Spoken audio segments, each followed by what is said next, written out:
All right, folks.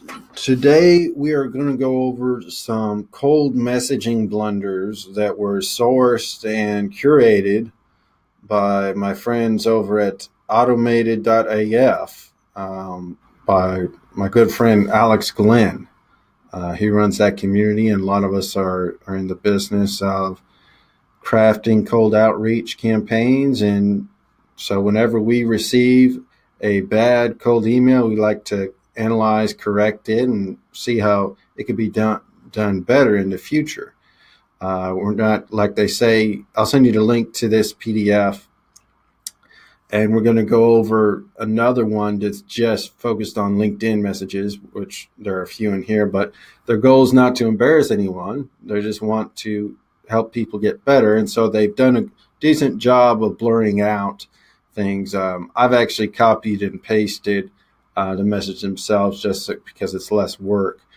Um, so this one is just, hi, Ryan, I'd like to add you to my professional network on LinkedIn. Now, I actually think this may be the default. It may be the default message filler text that pops up when you add people on LinkedIn, and it suggests that you add a note to it. Now, this may have changed, and what they think is it's a placeholder for some outreach tool, which it probably is. And there's another pattern that's similar to this that you'll see that probably is the default text for some tool. Now, the thing about I'll talk about this a little bit, is that a lot of these are caused by some LinkedIn automation tools that usually violate both the Chrome Web Store, if it's a Chrome extension, and LinkedIn's terms of service itself. Okay. And basically, it's kind of a race to the bottom, and kind of a cat and mouse game of catching up or trying to stay a step ahead of LinkedIn's enforcement mechanisms. They'll change their interface, and the tools will need to be updated, and then they'll do this. And a big problem with LinkedIn messages in general is that people are getting the same type of message over and over again, and so it's losing over time its efficacy of sending a LinkedIn message is going to go down because there's only so many people that you'll be able to hit with this tactic before they just stop checking their messages at all, just because it's all solicitations. So let's keep going for them. And this is always embarrassing when you have these form fields and they don't render correctly. So get 30 to 60 sales appointments within 3 months, guaranteed. The G word's one of my least favorite words to see other marketers use, because you can never guarantee anything. And when you have to say that, it kind of implies there's something shady about it, because you shouldn't have to say that. So, but for the message itself, for those of you that aren't experienced in seeing this vertical pipe is kind of a way to alternate various form fields. And it looks like if you take off this bracket, the way this would normally work is they'd say, hello, Alex, comma. If they didn't have his first name, which wouldn't make sense not to have, because on LinkedIn, you're going to have their names if you have their LinkedIn profile. Otherwise, you'd say hi, exclamation point. And then everything else is just trying to do a modulation of basically saying the same thing. I hope you're having a good day. Basically, they want to vary that for some reason. I guess they're not sending out the same message so that they can remain undetected. Who knows? But they didn't format it properly. And the syntax there is, I don't know, it's just real embarrassing, because now I know, hey, is this how you're going to get those sales appointments, is by sending out this? So it doesn't really look good. Now, here's a cold email example. Now, the first time I read this didn't really make sense, and it still doesn't, because Alex, it's been a while. Well, if you're sending that message out to people that you haven't emailed before, it kind of messes up any context or relevance that you would have, because they're like, who are you? You haven't messaged them before. And each one of these red lines, I'll try zooming in to see if you can read it better. each red line is kind of a faux pas in the email. Um,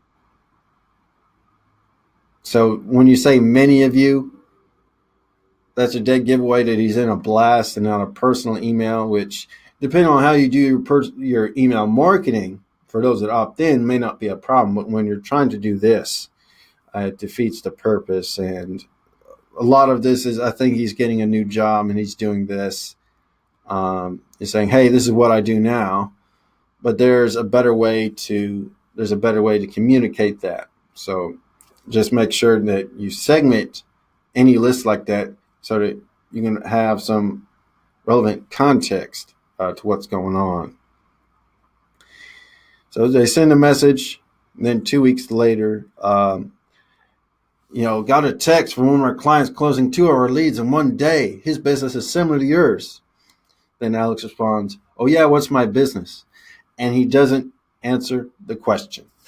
And this is, when you're using these templates, if someone calls you out in sales, if you make a mistake, you got to be humble. You have to be vulnerable and own up to your mistake. In this case, they didn't. So it's like you're talking to a brick wall at this point. So there's no point in proceeding with that.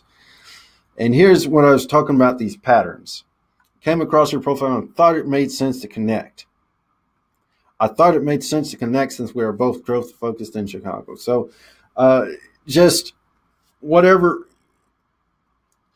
if you're coming up with a reason, and it's better to not include a note with a connection request if it's just going to be this template, this vague template stuff that doesn't have anything unique to it. And then this was, so I guess this is a LinkedIn message, but that font looks a bit weird. But online needs to be one word, and then they're basically saying, hey, I can get you on my radio show. And then the third paragraph is them selling on some other services. So this is a mistake. Like you, I'm also a marketer. Now, he's not a marketer, he's inside sales, and that's a different function. But I don't market to dentists. I have some tools that could help your dental clients. So he's assuming that they have an marketing agency, which this is different. And two, excuse me, and two, that they would have dental clients. And unless you've gone to their portfolio and actually seen that, there's no point in sending this. He's not a marketer. He's not a dentist. And he doesn't sound like any of his clients are dentists. So you got to pay attention to the messaging. And another common thing that this is actually a mistake, because on these LinkedIn messages, you see the entire thread. Now, if you're sending cold email, that's different, because you can have maybe 3 messages in one thread and then start a new subject line. And it's complete. It'll show up in different places. But here, everything shows up. It says, I will not be reaching out via email to you as much since you haven't responded.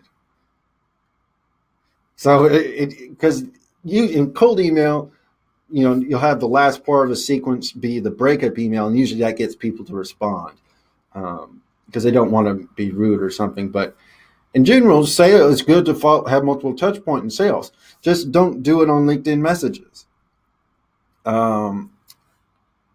So this is a recruiter that screwed up doing something vague. If you're recruiter messages have been a problem for some time. If you can tell, if it wasn't hand typed, just ignore it most of the time. And then this one is it's in a different language, but the point is that these link previews they're rendering, just make sure those have an image that they can use, and you can test that. Try tweeting the link that you're sending out and see how that shows up. With that, thought I would connect. It's better not to send any of them. And then this is probably they're trying to type a custom message, and then someone launched the campaign before they had a chance to personalize it.